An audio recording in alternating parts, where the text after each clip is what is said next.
At the 2025 Paris Air Show, SkyWest announced an order for 60 Embraer E175s with an additional 50 options. The deal is worth an estimated $3.6 billion. In 2024, American Airlines also placed a major order for 90 of the jets. With commitments this big, you might think the E175 is a brand new jet or still in its prime, but the aircraft is actually 20 years old, and that's considered old in an industry where manufacturers typically announce replacements for jets about 17 years after the plane enters service. In most cases, orders start to dry up once a jet reaches that age or a successor is announced, but the Embraer E175 has proven to be an exception to that.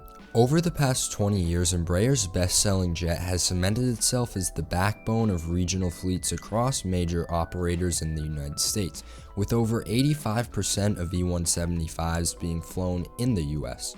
With this level of concentration in America and dedication by US operators to the type, it led me to believe that regional demand is growing, but upon further investigation, it's not. If anything, it's declining.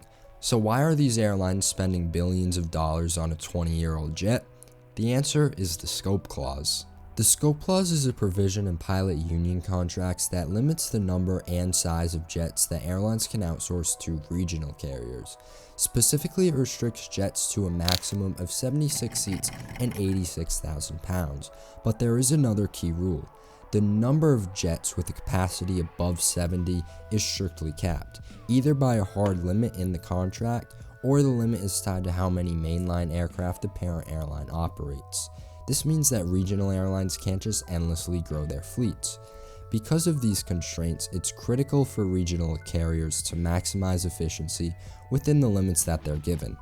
The E175 perfectly maxes out what's allowed under the scope clause, 76 seats and just under 86,000 pounds.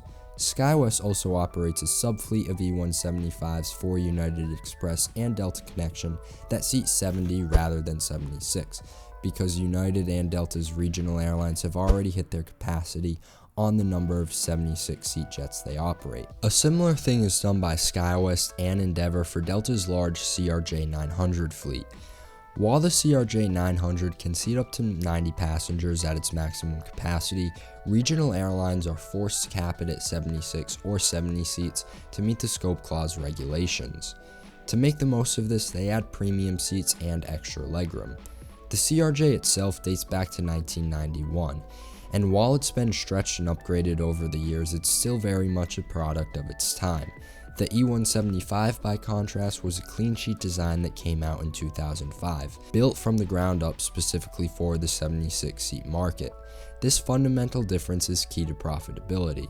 Because the E175's design makes more efficient use of its cabin space per seat, it's more profitable for airlines to operate within the scope clause limits. Remember that SkyWest order I opened the video with? Well, 16 of those E175s are heading to Delta to replace 11 CRJs and 5 CRJ-700s. The E175 has several key advantages over the CRJ family.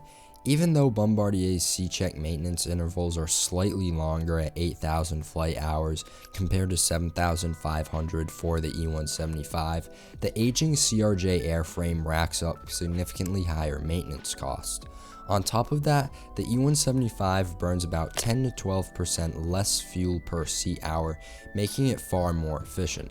It can also fly roughly 500 miles further than the CRJ-900, giving airlines more flexibility in how and where they use it.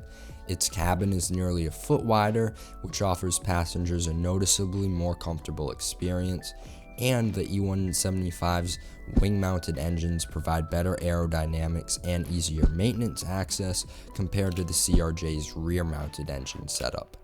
The design change also reduces cabin noise and minimizes structural stress over time, which both directly improve the passenger experience. The last part to the E175's dominance in the US is actually its own replacement, which I've neglected to mention until now. In the early 2010s, Embraer set out to develop the next generation of its E-Jet family, focusing on the larger three models, the E175, the E190, and the E195. Sorry, E170. At the time, the oldest E-jets in service were only about 7 years old, so why push for a second generation? Well, the answer is because new competition was arriving fast. The smaller variants of the just-launched 737 MAX and A320neo, plus the then up-and-coming Bombardier C-Series, were all bigger and more capable. Embraer even considered building a clean-sheet 5-abreast jet for 100 to 150 passengers to directly compete with the C-Series, but that would have cost about $8 to $15 billion and taken a decade to develop. Instead, they chose to evolve the existing E-jet design, stretching the airframe and adding new seats. This became the E2 family. The E175 E2 has a maximum seat capacity of 90, which puts it just over the scope clause limit seating like the CRJ-900.